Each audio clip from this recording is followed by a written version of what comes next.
episódio aqui, mais uma conversa boa. Esse horário, né, aproximadamente 5h47 da manhã, estava de férias do meu trabalho formal, mas voltei ao trabalho presencial, ou telepresencial, né, na terça-feira, já que na segunda-feira não teve expediente, e hoje estou voltando ao meu trabalho presencial. Então estou indo no meu ponto de encontro para chegar ao meu local de trabalho, né? A reflexão de hoje ela já foi feita em outro vídeo, e hoje eu quero falar sobre vida fora da Terra, né? Aquela pergunta: será que nós estamos sozinhos no universo? Então, é óbvio, né?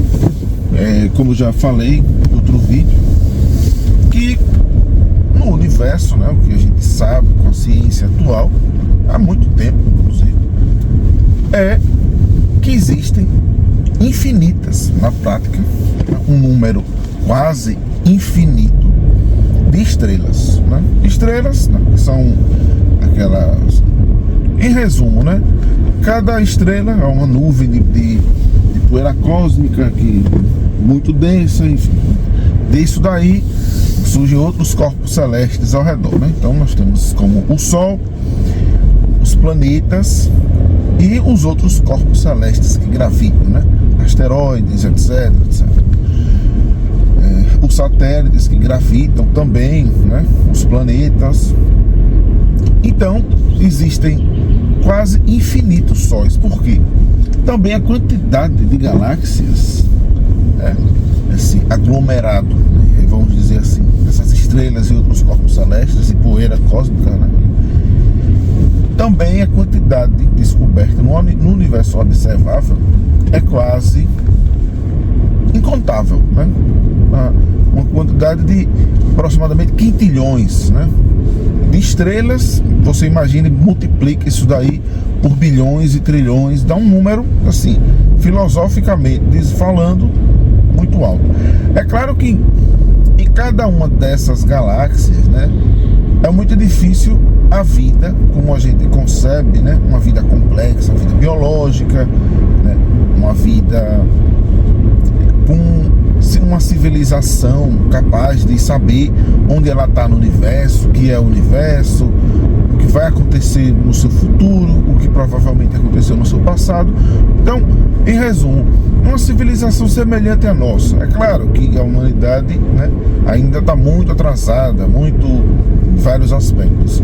Porém, a gente já sabe mais ou menos onde a gente está no universo, o que vai acontecer com o nosso futuro, como foi o passado. Então a gente tem conhecimento, né, claro, sempre crescendo mais sobre paleontologia, que é o estudo do nosso passado profundo. Enfim, a gente sabe mais ou menos onde a gente está e quando a gente está na história do universo.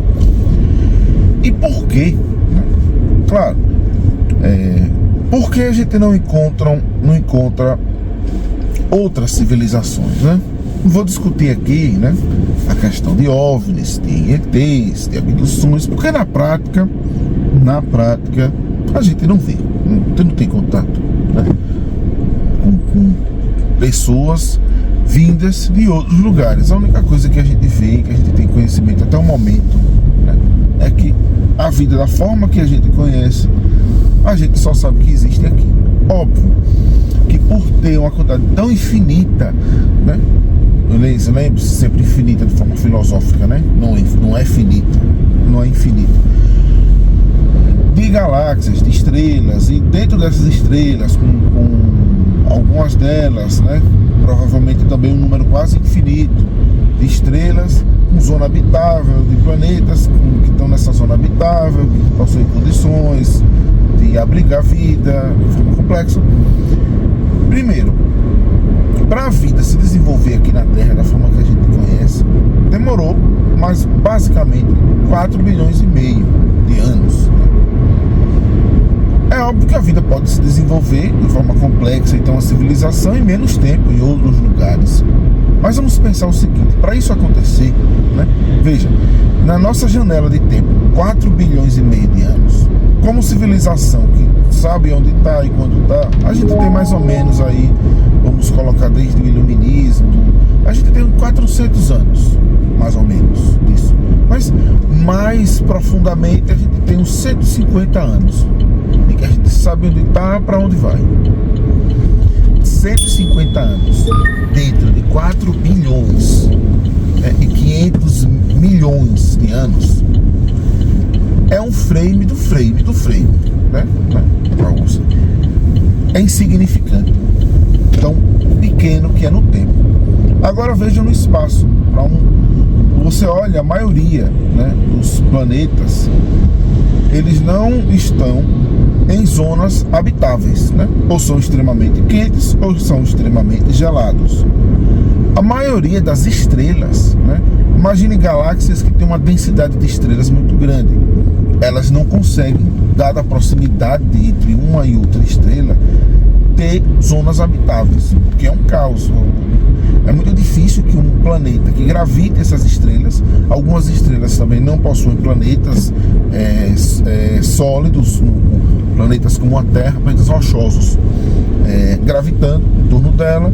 Quando tem, é muito difícil de a vida se desenvolver, porque constantemente são atingidos por grandes corpos celestes, né? Semelhante, por exemplo, ao que aconteceu com o fim da era Mesozoica, né? Com aquele impacto que acabou com a era dos dinossauros lá no Cretáceo, que iniciou a era Cenozoica. Ou também, com outro exemplo, o vulcanismo que atingiu a Terra, né, com o choque dos continentes, que resultou, né, na passagem do período Permiano para o período para o início da era Mesozoica, chamada a grande morte ou a grande extinção do período Permiano, por exemplo, né? Então há uma raridade muito grande no espaço para você ter planetas em zonas habitáveis, e no tempo, dentro dessa zona habitável, você ter a janela de vida que permita a existência de uma civilização complexa. E óbvio, como toda civilização, ela não é eterna, acaba. Lembre-se, os dinossauros, né, só para grosso modo, né, a era Mesozoica durou mais ou menos, eu estou dirigindo, não tenho certeza, né, tenho como pesquisar, em torno de 150 milhões de anos.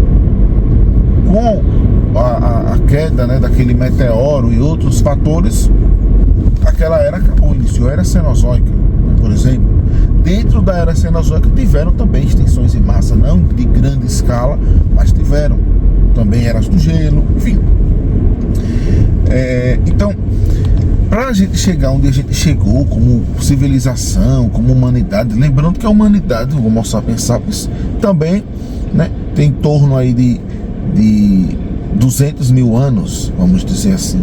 Dentro desses 200 mil anos, bota aí 150 anos, que a gente se entende como onde a gente está no universo, quando a gente está no universo. Como é que a gente vai encontrar outra civilização semelhante ou mais avançada? É muito difícil, é quase impossível, porque uma civilização dessa, para se encontrar, tem que ser algo praticamente milagroso. Então, vamos dizer que nesse momento existam civilizações semelhantes à nossa, né? Já que há um número incontável de galáxias, de estrelas e de planetas em zonas habitáveis, mesmo que seja muito raro, mas como são tantas, acabam sendo muito comuns, né? Mesmo sendo raríssimas. Ainda assim, existe uma distância física, né? Uma distância que é sempre astronômica no universo, da ordem sempre de anos-luz, nem quilômetros se consegue medir, né? Ano-luz, a distância que a luz percorre em um ano, e a luz tem uma velocidade de aproximadamente 399 mil quilômetros por segundo, 399 mil metros por segundo. Eu não sei, talvez eu tenha errado. Se eu errei, eu vou consertar aqui na edição. Estou dirigindo e sou uma pessoa da área de humanas e já esqueci esse dado básico, né, sobre a velocidade da luz. Estou discorrendo aqui. Acho que é 299 mil. Então, para isso acontecer, é algo muito raro. Então, nós somos visitados por seres de outros planetas. Sinceramente, eu acredito que seja improvável. Então, se existem tantas civilizações, mas elas estão tão distantes a ponto de ser impossível a gente encontrar, né, elas se encontrarem, ou se para elas existirem, a distância no tempo também é tão grande. Imagine que uma civilização semelhante à nossa até tenha prosperado, vamos supor, em Marte, já não está dentro da zona habitável, mas já não está tanto como a Terra. Digamos que ela prosperou, sei lá, 300 milhões de anos atrás. 300 milhões de anos atrás a gente ainda estava na era paleozoica, né? A gente ainda estava, eu acredito que talvez iniciando, ainda entrando no período carbonífero da era paleozoica. Qualquer vestígio dessa civilização está soterrado tão profundamente que somente grandes escavações feitas, sei lá, em Marte, vamos supor, vai ser possível a gente descobrir que essa civilização existiu. Então, novamente, a gente não vai saber, não vai encontrar. Mas digamos que tenha sido antes, sei lá, 50 milhões de anos, 1 milhão de anos. 1 milhão de anos, se ela já se extinguiu, está soterrado também. E lembre-se, nenhuma civilização, por mais complexa que seja, consegue ser eterna. Existe uma barreira das próprias condições da região, né? Lembre-se que se houver, por exemplo, a explosão, o fim de uma estrela, que é uma supernova, por exemplo, uma das formas, né, de extinção de uma estrela, que é uma supernova, por exemplo, toda a vida que está ali próxima é extinta, é impossível sobreviver, ainda que esteja dentro dos planetas, ainda que esteja subterrâneo, não consegue sobreviver. Existem grandes extinções em massa em grandes escalas astronômicas no universo também, o que acaba sendo impossível de uma civilização fugir, né? Imagine algo que atinge uma escala de milhares de anos-luz. É impossível qualquer civilização que esteja naquela zona ali conseguir escapar daquele evento, aquele grande evento de extinção em massa. Então, a gente não está sozinho no universo, se for olhar pela a quantidade de estrelas e pelo tempo que a gente tem voltando, e no futuro ainda vamos ter trilhões de anos no universo. Então vão existir outras, existiram outras e existem atualmente talvez até bilhões de civilizações pelo universo, porém elas estão em uma escala de tempo tão grande que é impossível a gente conseguir se encontrar, e em distâncias também praticamente inalcançáveis, a tecnologia que for. A velocidade da luz é muito lenta, é quase parado no universo, não se chega a nada só com a velocidade da luz, e é o que se tem de mais rápido no universo. Então é isso, né? Estamos sozinhos no universo? Não, porém na prática sim. Acredito em vida extraterrestre? Com certeza vamos encontrá-las, a meu ver, não vou dizer com certeza, porém extremissimamente provável que sim. Então é essa a reflexão de hoje. Estamos chegando aqui no nosso destino final. Então é isso, se você gostou, né, faça todas aquelas coisas, deixa um like, etc, etc, e a gente se vê em uma próxima carona.